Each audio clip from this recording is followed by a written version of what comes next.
రాష్ట్ర ప్రభుత్వం మొన్నటి ఉగాది కానుకగా ప్రవేశపెట్టినటువంటి సన్న బియ్యం పథకం ఇలా మహిళా సోదరుమణులు అందరూ కూడా గృహిణులందరూ కూడా పెద్ద ఎత్తున సంతోషంగా మేము గతంలో ఇబ్బందులు పడ్డాం, దొడ్డు బియ్యము మరి తెలియలేకపోతుంటే ఆఖరి దళారులో వచ్చి తీసుకుపోయేటువంటి పరిస్థితి ఉంది. ఇలా సన్న బియ్యం ద్వారా కడుపు నిండా భోజనం చేస్తూ ఉన్నాం.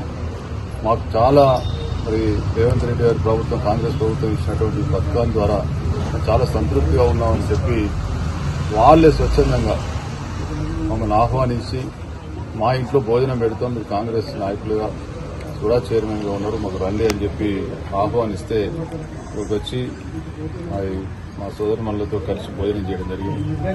నిజంగా కూడా చాలా సంతోషం అనిపిస్తూ ఉంది. వాళ్ళ యొక్క మా ముఖ్యమంత్రి గారికి ఫోటో పెట్టుకొని మేము చాలా సంతోషంగా ఉన్నాం. మాకు ఇటువంటి మంచి అవకాశం వాళ్ళ ప్రభుత్వం కల్పిస్తూ ఉందని చెప్పి చెప్తా ఉంటే నిజంగా మాకు కూడా చాలా సంతోషం అనిపిస్తూ ఉంది.